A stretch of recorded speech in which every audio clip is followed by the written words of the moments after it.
Boa noite. Primeiro caso de reinfecção pelo coronavírus em Hong Kong é confirmado. Polícia conclui que Flor de Lis foi a mandante da morte do próprio marido, o pastor Anderson do Carmo. Frio em São Paulo causa 2 mortes de moradores de rua. O Whindersson Nunes e Felipe Neto oferecem ajuda à menina estrupada pelo próprio tio. Especialistas explicam por que a curva de casos e mortes no país está demorando a cair. O Jornal do Paradigma está começando.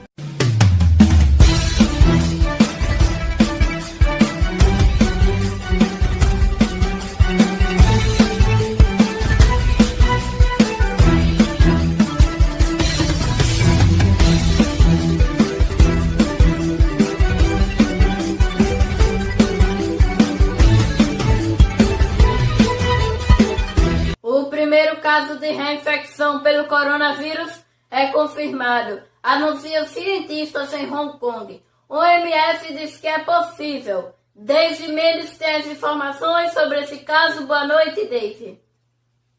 Boa noite, Ravel. Boa noite a todos que estão acompanhando o Jornal Paradigma. E hoje irei falar sobre... Primeiro caso de reinfecção pelo coronavírus é confirmado.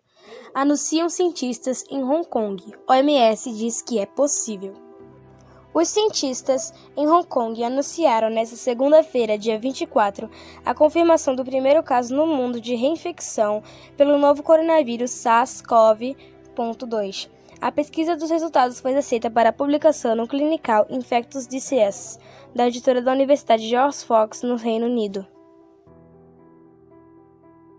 Um paciente aparente saudável e jovem tem o segundo caso de infecção pela Covid-19, diagnosticado 4 meses e meio e depois do primeiro episódio, declaram cientistas da Universidade de Hong Kong em um comunicado. Os pesquisadores testaram o código genético do vírus e descobriram que o vírus na segunda infecção pertencia a uma linhagem diferente da primeira. Ao ser contaminado pela primeira vez, o paciente, um homem de 33 anos, teve apenas sintomas leves e na segunda nenhum sintoma. Nossos resultados provam que a segunda infecção é causada por um novo vírus, que ele adquiriu recentemente e em vez de uma disseminação viral prolongada, afirmou Calvin Cai, Wan Tu, microbiologista clínico da Universidade de Hong Kong. Segundo os cientistas de Hong Kong, a segunda versão do vírus é mais próxima à que circulou na Europa entre julho e agosto. O paciente havia voltado de uma viagem à Espanha. Já o primeiro vírus era semelhante ao que circulava em março e abril. A pesquisadora Esther Sabino, da Faculdade de Medicina da USP, que fez parte da equipe que sequenciou o genoma no coronavírus do Brasil, confirmou que, conforme a árvore filogenética do vírus, eles são diferentes. Uma árvore filogenética detalha as relações entre várias espécies e as mutações que elas sofrem. Claramente, a origem da primeira amostra é diferente da segunda. Portanto, a reinfecção não é um vírus que estava cronicamente na pessoa e sofreu mutação no decorrer do tempo, afirma. Em primeiro lugar, é improvável que a imunidade de rebanho possa eliminar a SARS-CoV-2. Embora seja possível que as infecções subquentes possam ser mais leves do que a primeira infecção comum nestes pacientes, acrescentam. E as informações chegaram ao fim e até a próxima.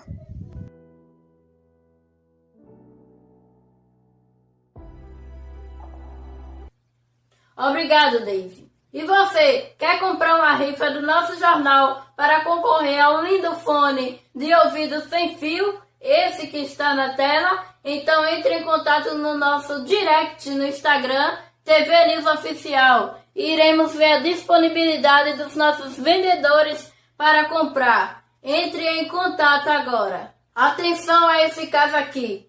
Polícia conclui que Flor de Lis foi a mandante da morte do próprio marido, Anderson do Carmo. Flor de Lis é deputada federal e pastora do Ministério Flor de Lis. Rebeca vai trazer todas as informações. Boa noite, Rebeca. Como que a polícia chegou a essa conclusão? Boa noite, Ravel, e boa noite a todos.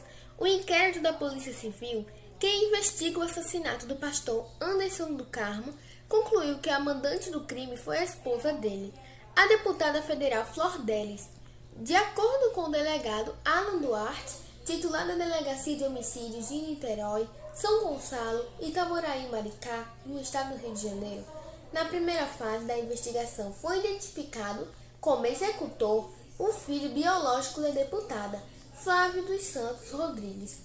O filho adotivo do casal, Lucas César dos Santos, foi apontado como a pessoa que comprou a arma utilizada no assassinato.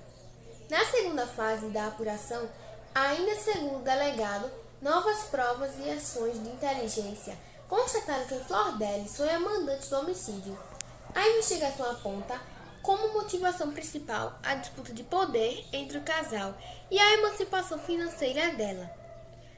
A polícia e o Ministério Público Estadual realizam a Operação Lucas 12, que visa cumprir 9 mandados de prisão e 14 de busca e apreensão contra 11 envolvidos na morte do pastor. Os endereços são no Rio de Janeiro, Niterói, São Gonçalo e em Brasília.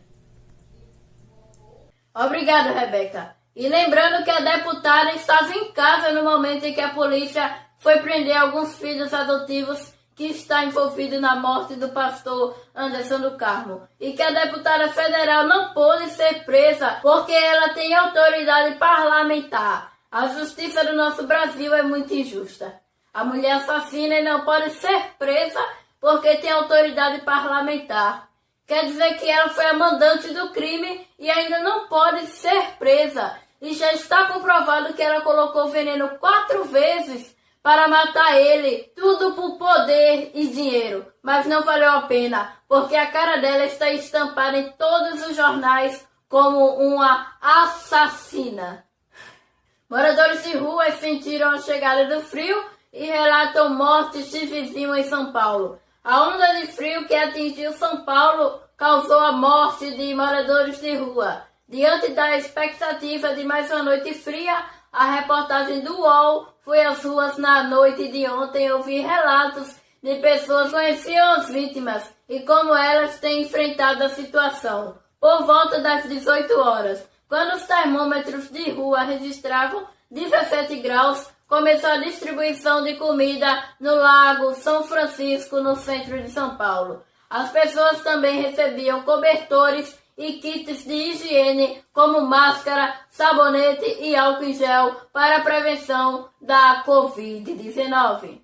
Parabéns a todos que estão ajudando esses pobres moradores de rua. Assim você faz um mundo melhor. E é lamentável a morte desses moradores de rua, onde o governo de São Paulo tem muito dinheiro para ajudar esses moradores de rua, mas infelizmente prefere colocar no bolso e roubar os paulistanos que pagam seus impostos. Um absurdo, um roubo. E eu não sei para onde vai tanto dinheiro. Eu acho que dava para eles pelo menos fazerem uma casa para acolher, pelo menos nesses dias de frio, os moradores de rua. Os youtubers Felipe Neto e o Whindersson Nunes ofereceram ajuda à menina de 10 anos, estrupada pelo próprio tio. A repórter Manuela, boa noite, Manu. Boa noite, meu nome é Manuele e hoje eu vim aqui falar sobre o caso da menina que foi estuprada pelo próprio tio e engravidou. O caso da menina de 10 anos que foi estuprada pelo tio causou indignação também entre os influenciadores digitais Felipe Neto e Whindersson Nunes. O youtuber e empresário pediu para que familiares da menina entrassem em contato com ele para que ele pudesse ajudar com a educação dela. Eu me disponho a arcar com todos os custos de educação até o fim da faculdade. Já o humorista, por sua vez, ofereceu auxílio psicológico até os 18 anos. Obrigada, Manuela. Manuela, nossa mais nova repórter, eu desejo que você tenha muitas experiências legais conosco. Seja bem-vinda, Manu. Especialistas explicam por que curva de casos e mortes no país por Covid-19 está demorando a cair. Boa noite, Ravel. Boa noite a todas as pessoas que acompanham o Jornal Paradigma. Um levantamento essa semana mostrou que pela primeira vez na pandemia, a transmissão da Covid-19 pode estar começando a desacelerar no Brasil. Mas por que o perfil da epidemia aqui é tão diferente do perfil de outros países? Um levantamento essa semana mostrou que pela primeira vez na pandemia, a transmissão da Covid-19 pode estar começando a desacelerar no Brasil. Mas por que nossa curva de casos e mortes está demorando tanto para cair? E por que o perfil da epidemia aqui é tão diferente do perfil de outros países? Os países da Europa rapidamente instituíram medidas de distanciamento e isso fez com que atingissem o controle da pandemia. Já a curva que sobe aos poucos e depois fica em um plato alto é uma criação brasileira, como afirmou domingo passado na Globo News o Dr. Drauzio Varela. Quanto tempo vai durar essa curva em plato? Ninguém sabe. Nenhum outro país teve essa curva, nenhum outro. Qual o outro país que está assim nas condições do Brasil? Agora que nós vamos ver, até o fim do ano, nós vamos estar ainda com a epidemia assim desse jeito? Vamos, talvez esteja melhor, talvez não esteja nessa velocidade, talvez esteja em plato e comece a cair. Mas ele não vai cair de um dia para o outro, de 1000 mortes por dia para 0. Não vai acontecer, disse Drauzio. Em certas regiões do Brasil é tão alto o número de pessoas que já teve o vírus e ficou imune que isso explicaria agora uma possível queda de casos. O Ministério da Saúde destacou esta semana uma leve tendência de queda, também no número de mortes, de 2% em comparação com a semana anterior. Enquanto não surja um remédio com eficácia comprovada, ou então apareça uma vacina eficiente, as medidas de prevenção precisam ser rigorosamente obedecidas. Elas são os únicos recursos que temos no momento para que a curva da epidemia brasileira saia do plato incômodo em que está, de estabilidade lá no alto e finalmente comece a descer. Quero aqui agradecer a todos que acompanham e dão sua audiência aqui no Jornal do Paradigma. É a audiência de vocês que faz a gente vir aqui e trazer todas essas notícias. Obrigado, Brasil. E semana que vem teremos mais Jornal do Paradigma. Tenha um bom final de noite e um bom final de semana. Te espero semana que vem.